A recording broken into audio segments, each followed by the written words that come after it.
What up, people? Welcome to Blues House. I'm your host, Bluminati, and today we're going to talk about Wonder Woman 84. This will be my official review. Yes, spoilers probably will be involved. It is Monday. You should have watched it already. Came out on Friday. Come on, people. So, yes, spoilers will be involved. If you haven't already, like, subscribe, hit that notification bell, and let's go.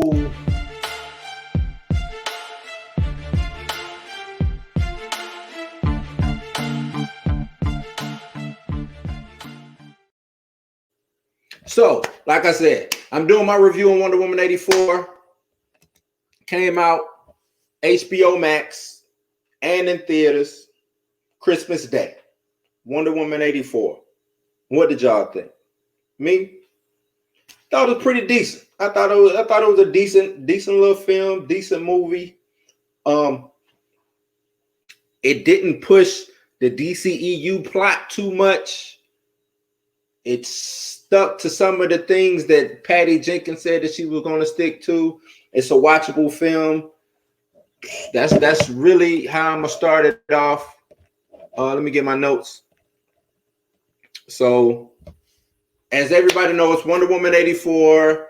You got Wonder Woman played by Gal Gadot. She's living in the 80s. For some reason, she's still pining over Steve Trevor. I mean, this dude died in what, 1920s, 1918, something like that. She's still pining over this World War I. I'm just saying, she dude died in World War I, and she's still caught up on this dude. She's now working at the Smithsonian Art Institute in DC. There's an arrival of a new artifact. You have the Dreamstone that comes into a place. So now you got a MacGuffin. They got the MacGuffin part. The Dreamstone that grants anybody a wish. Whoever holds it, they get one wish. It also has a new set of bad guys. You got Kristen Wiig playing Cheetah or Dr. Minerva, and you have Pedro Pascal playing Max Lord, who is an oil tycoon or wannabe oil tycoon, and you have Kristen Wiig, like I said, who plays Dr. Minerva. She is a co-worker of Gal Gadot or Wonder Woman's Diana, who also works in the Smithsonian. They both have wishes through the Dreamstone. The wishes cause a lot of mayhem, a lot of havoc. Wonder Woman has to swoop in and save the day with the help of Steve Trevor. He comes back from the dead. I mean, you've seen the trailer. Steve Trevor is back for the dead, so he's along for the ride. Now, that was the premise, right? That was the premise.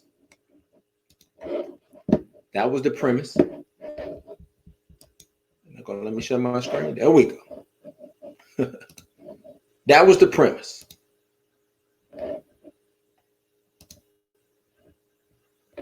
Now, let's talk about the good.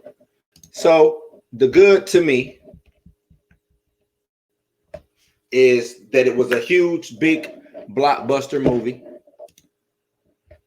If you saw it in your house and you didn't have the surround sound and you didn't have the nice screen, you couldn't get all the elements of the film. This film was made for theaters. It's a big film. I ain't gonna lie to you. It's a big film.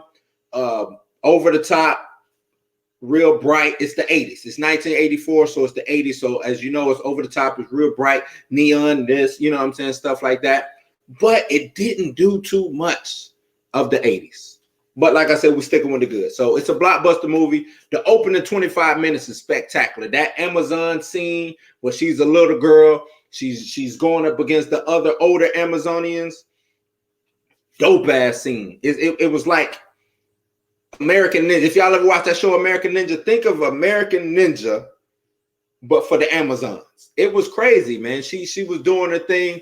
Then they go into the small scene, and it pays a big homage to the Richard Donner Superman. It was a Richard Donner influence. I don't know if y'all ever watched the old 1980s Superman, but that's where that influence came from. You got it's big, bold. We're going for it all. The mall scene was real nice. You can tell that it was a lot of money because it shows up on the screen. I mean, you can tell that this was a big budget film. Pedro Pascal as Max Lord, dope. He did his thing. I have no issues with the role that he played. I think they could have did more with Max Lord, but I don't have an issue. You see what I'm saying? Me being a comic book guy, I know the potential that Max Lord has. They didn't necessarily give you the comic book Max Lord. They gave you something a little bit different. They played with a few elements of Maxwell Lord, but nonetheless, it was still good. Really outrageously entertaining performance. Just real good. Real fun, colorful villain. Kind of reminded me of the current Commander-in-Chief a little bit. I think you can tell that they pulled a couple of elements from that. But, you know, standard issue, take over the world.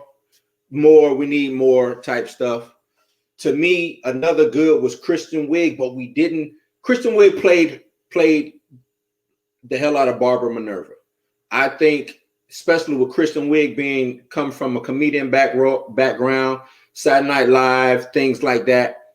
She did real good in taking that character, Dr. Barbara Minerva, and doing the thing with it. So hats off to Kristen Wiig. Spectacular performance. Gal Gadot did what Gal Gadot does as Wonder Woman. Chris Pine as Steve Trevor. He was a standout also. I really enjoyed Chris Pine as Steve Trevor. He was a standout. That was the good. It's some good to this movie. Now let's get to the bad. All right, let's get to the bad. So I don't know if the script was just lacking, because it seems like it's way much more that they could. I mean, you got Wonder Woman in 1984. To me, it was a lot of plot holes.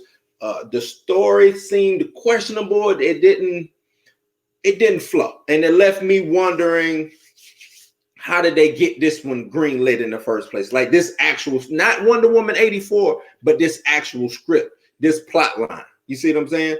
Like, how did they get this greenlit? I think Patty Jenkins was also a co-writer on this, and I think it was Jeff Johns also helped co-write. But the Dreamstone, not really the biggest McGuffin in the world. You know what I'm saying? It was kind of corny, kind of cliche. It was way more things I think they could have dealt with. It was real basic. It was like the story came out of an old school comic book, like a 60s comic book. Not nothing modern, but like a 60s comic book. Even the movie kind of resembled an old school style comic book movie. Back when they didn't really, when they only made comic book movies for like geeks and nerds. Like, okay, the geeks and nerds, they eat it up, make the comic book movie, and we move on. You know what I'm saying? I do think that they could have put more storytelling in. Well, actually, I'm not going to say that they could have put more storytelling into it, but the storytelling could have been better. That's what I would say. The storytelling could be better. It was, like I said, it was cool to have Chris Pine back as Steve Trevor, but we didn't necessarily need Steve Trevor. You see what I'm saying? Like, if that's what you want to do, that's what you want to do, but we didn't necessarily need Steve Trevor in this movie. I think instead of having Steve Trevor, I think they could have just put Kristen Wiig's role or spot for that role. I think we should have had more of a dynamic between Barbara and Diana going, not Steve Trevor. Not like I said, Chris Pine did a good job, but Barbara and Diana, aka Wonder Woman, and we could have seen the transformation of Barbara going from the lonely, klutzy, working in the office, goofy, not having any friends, befriending Diana, but Diana seeing these subtle changes, escalating, maybe some jealousy involved. Now you have a real rivalry going on. You see what I'm saying? Now you got, I want everything. Hey, Diana, I want everything you have, right? Because that's what they tried to make it seem, because she made the wish that she wanted to be like Diana. But they didn't really go nowhere with it. She got to be like Diana, and then she kicked some dude's ass, and that was it. Like, show me the progression. Show me Cheetah or Dr. Minerva becoming Cheetah. Show me that. You didn't show me none of that. You show it was either way. The fight scenes was pretty dope, especially like I said, the action scene in the beginning, the fight scene at the mall. It's not a lot of action in the movie. That's a bad thing. It's not a lot of action in the movie. Where was the action, Patty Jenkins? Where was the action, man? I know the way she tried to write this movie, or the way that she's portraying this movie, is you got your warrior in the first film, and this film is the reluctant hero. Like, yeah, I'm a hero, but I'd rather have my love. You know what I'm saying? When is the world going to start noticing me or give me something back? I'm giving my all, but the world has taken something from me. I understand that, and that truth is the only thing that prevails. I get that, but I think you could have told that same, or used that same story. The truth can prevail, or the truth is the only way, a different way, instead of with Steve Trevor. I think you could have used it a different way. I thought it was just mediocre. It was bland, right? It was bland. But I think it's 151 minutes. So you got almost a 2.5 hour movie. Actually, yeah, 2.5 hour movie. What can I say? I watched it on HBO Max. Would I have been disappointed if I went to see it at the theater and paid that type of money for it? I don't know, because like I said, that theater, I got a pretty decent home viewing. That's what I'm gonna call it. It's not a home theater, but a home viewing section of the house, to where I got a nice screen, I got nice sound going on. But if I went to the theaters to watch it, I probably would get a better experience of the movie, the sound, the surround, the 3D sound, the everything coming. So who knows? Maybe I would have been mad, maybe not. Maybe I might still go check it out in the theater just to see what the experience is, just so I can come back and tell you guys what the theoretical experience is, right? So that's the bad things. Things could have been changed. My overall score, I would give it a 6 out of 10. It's like mid. It's, what I'm saying? It's like right in the middle. It's not a bad film. It's not a bad film by far. Actually, it's probably out of the DC universe, it's probably one of the better films. It's enjoyable. It's enjoyable. It makes you feel good, especially at the end. But it's riddled with plot holes and other things that bring the total score down. So out of 10, I give it a 6. Maybe 6.5, but I'm gonna stick with 6, just a solid 6. That's what I give it. Would I recommend you going to see it? Yeah, I think go see it. I think if you're a fan of comic book movies, if you're a fan of DC Universe movies, you go see this movie. You go see this movie just to check it off your list. Say, hey, I saw it. Especially if you have HBO Max. Watch the movie, enjoy the movie. You don't have to come back to it. You know what I'm saying? I think this is a one and done movie. It's not too much into it.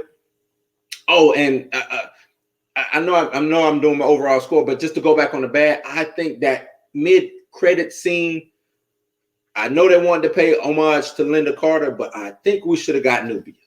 I do. If you're gonna say that we had this badass Amazon from back in the day, it should have been Nubia, not Asteria. It should have been Nubia. She was the first one to win the Amazonian Olympics or whatever it is. I forgot what the name of it, but she was the first one to basically be crowned Wonder Woman. So you give us Nubia.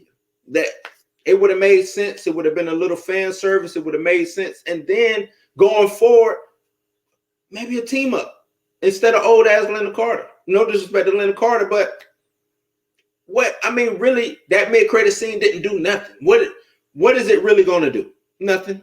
You know what I'm saying? But like I said, overall score 6 out of 10. Go watch it. Enjoy yourself. Take do a date night. Get you some food, get your drink, gather around the TV, get on the sofa, watch it, or go to the theaters. But enjoy yourself. Stay safe. You know what I'm saying? Do what you got to do. So with that being said, I appreciate y'all joining me on this Wonder Woman 84 review. And you can find me at all these socials right here. Facebook, Twitter, YouTube. Hit me up. Follow, subscribe, do your thing. Welcome to the house, baby. Welcome to the house.